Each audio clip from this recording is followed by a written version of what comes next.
G'day guys, welcome back to another video. In today's video, we're going to talk about this 458 Winchester Magnum. So for those of you who don't know, I do gunsmithing part-time. I am planning on taking it full-time sometime next year when I leave my current employment. So a friend of mine said, why don't you advertise the fact that you do this on your YouTube channel? Because you've got, people that follow you there, got an audience, why don't you advertise yourself? And really it's because that would kind of defeat what I want to get out of this channel. This channel's more so just having some fun and reviewing some shit and potentially shooting a thing or two. I don't really want to be there advertising my crap to you every 5 seconds. But every now and again I will throw something out there for you. And I just finished off this 458, so I figured you'd like to see it. What do we have here? Well, I might take the shop ticket off. That would stop that from flapping around. So this started life as a Ruger M77 Mark II in 300 Win Mag. It's left-handed because the customer is left-handed, obviously. So he approached me and said that he wanted to build. He said that he wanted a left-handed rifle. Now that kind of threw out most of the ones that the actions you would probably build this off. There's not that many actions out there that are left-handed that you wouldn't just buy a safari rifle in anyway. So like a CZ550s, there's a few other ones that come in left-handed. Now, if you've got the money, you would buy that. He wanted a left-handed gun that wasn't going to break the bank, but would also meet some key criteria of what he wanted. So we did a bit of a search and we found this second-hand M77 left-handed for cheap-ish. It was about 800 bucks and it was in a very shit state. Someone had taken like a angle grinder or a fucking Dremel or something to the bolt handle, so that had to get cleaned up. The barrel itself was flogged, but that doesn't matter because the barrel came off anyway, didn't it? There was a few things in the action, a bit of rust and the bluing was a bit shit.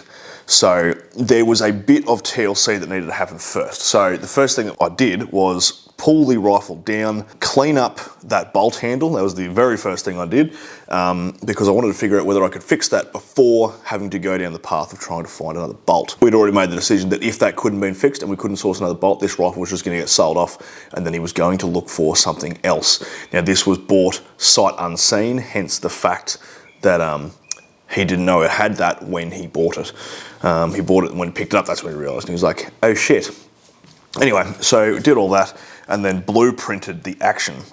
So when I blueprint an action, I have,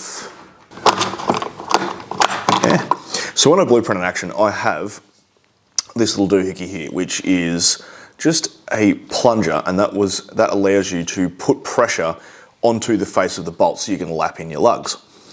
Now, the first thing I do is I make the threaded portion for that. So in my little handy dandy box here, so I made this plug so that threads into the receiver where the barrel would normally go. Then this sits inside it so you can lap the lugs. The threads are all cleaned up. The face of the receiver is cleaned up in the lathe. And I'll throw up a picture now of what it looked like beforehand, just as the barrel was ripped off. So the face of the receiver is trued, the threads are trued with a tap, then the bolt lugs and their abutments on the inside of the receiver are trued, and then the rails that bolt right along are polished with varying degrees of emery paper, and that essentially is the blueprinting done. The next thing that was done was to spin the barrel. So this is a Schillen 1 in 14 twist barrel, and it came, we ordered a number 4 profile, and it came as I believe it was number 5.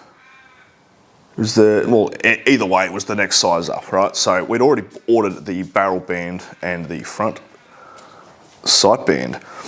And when we got the barrel, they were sized to fit a number 4 profile. They didn't fit this. So this is actually a bit of a custom profile here where this is straight. Once it hits the barrel band, at the back of the barrel band, that's when it actually has its taper up to the back of the barrel. So something a little bit different. and that was purely done to still meet the requirement of what we already had hardware-wise, but not go fully in depth on re-tapering everything. So that portion there is just straightened out. It does provide you with a tiny, tiny weight save, but not a great deal, so it's not even worth really talking about. So after the barrel was finished and put on, I did all of the feed work. Now, these rails in here, which are actually act as the feed lips as well for the internal box mag, had to get opened up a little bit just to help the 458 feed more reliably, because it's quite a bit chunkier on the front end, obviously, than a 300 Win Mag, so you do have to do a little bit of work just to make sure it feeds. So once the feed work was done and made sure that that all fed correctly, because there was a little bit of work done on the feed ramp as well, and obviously those at the back, then it was proof tested. So to proof test it, it was strapped down on a stand. That stand was then pegged to the ground. It was then remotely fired, and it was remotely fired with 2 rounds at max load. So it was a max charge of powder with a 500 grain projectile, but aiding 10%. So I added a 50 grain projectile to the front of that, which happened to be a 00 buck shot. So that was just glued onto the front. So that gives you 550 grains, which gives you 10% extra. So max charge weight plus 10% extra in max weight of projectile. So it was fired the first round, and then the headspace was checked and made sure that nothing had stretched in firing. Fired the second round, double checked all of that. Then it was deemed to be safe and proofed. After the proof work was done, then I went about doing all of the soldering of our sights on the barrel. Also, I should mention that while I was proof testing, I had the muzzle brake on, and I did proof test another 458 at the same time, and that muzzle brake reduces a hell of a lot of recoil. That was made from the section of blank barrel that was chopped off, and it's a radial porting, but it's only ported on the top, so you don't get any gas out the bottom. One, it won't rip up the bench you're shooting off. It's also going to provide the effect of keeping muzzle flip down, because the gas is going to be coming mostly from the top. So the banded front sight was then soldered on. This has obviously a sight hood on it as well with a nice white bead. The barrel band was soldered on. The rear base or island, whatever you want to call it, was soldered on. And that's just got an adjustable express sight insert. And then the whole thing was Cerakoted in a faux blue.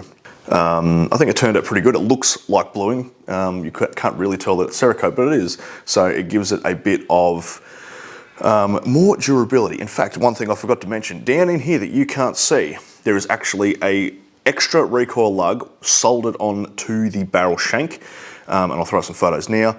That is to make sure that not all of the recoil is bearing straight down onto the stock at the action screws, because with big calibers, they have a tendency to crack. Then in our stock itself, we have 2 cross bolts, one here and one here, and these to provide extra rigidity within the stock itself.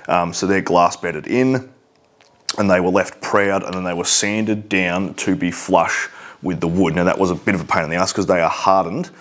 So you can't just file them down. Sometimes when you do that with non-hardened ones, you can file them down and then just sand it with the wood. Because they were hardened, it was a little bit harder to do. So they had to get ground back and then obviously finished with the wood, so they are completely flush. Sometimes they can be covered up with escutcheons. This style, I think, fits better for a safari gun. Then I made some aluminium pillars. So it's pillar bedded and also glass bedded. So those pillars, one at the rear, and then we have the angled one in here, and then just made out of aluminium pillar, aluminium tube, and then we're glass bedded for that recoil lug back to here. All of this is glass bedded where that slips in, and then the whole fore end actually has glass in it, but the barrel is still free floated. So that's achieved by putting tape on the bottom of the barrel when it's set in. So there is actually a space in there up to about the start of the shank, and then that's all actually glass bedded. There's a little bit of glass bedding back here, but not a great deal, because You don't want it all to be too stiff because you need room for it to move. Now, if you actually notice at the back here, I don't know if you can see that, I need a pointer. At the back here, which is probably going to help you to see, there is a slight gap in the tang, between the tang and the wood. You don't want that butted up on a big recoiling gun because as the wood swells, if it gets too tight and then you get some massive recoil, you run the risk of splitting your stock. This is actually, so the gun came with an aluminium floor plate. Now the Mark IIs normally have a steel floor plate. This is the floor plate off a Mark I. It came with the rifle. We decided to use it. Just save a little bit of weight. He has the option to change that back to a steel one if he wants. Obviously that was Cerakoted as well, because all of they're normally painted, black at the factory. All of that are completely worn off. So that was redone. Trigger guard was redone.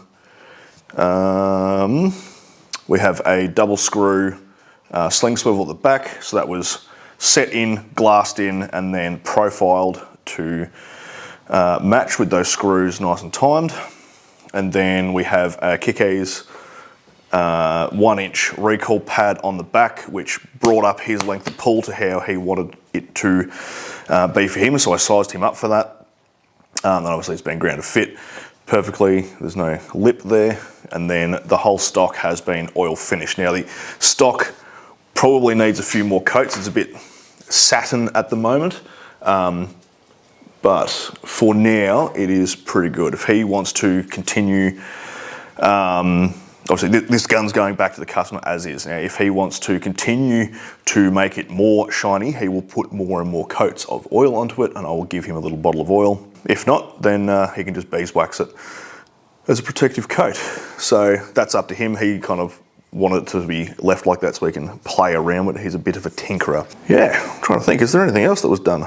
Let's just run over it again. So, the action was blueprinted, the barrel was profiled and chambered, the feed lips and the feed ramp were slightly worked to get it to feed correctly. It was proof tested. We had a muzzle brake fitted, solder on sights and barrel band, sling swivel, glass bedded, pillar bedded, magnum cross bolts, extra recoil lug, Cerakoted, the bolt handle was fixed, MkII's recoil pad, and the stock was refinished from the old crappy varnish that was completely falling apart to an oil finish.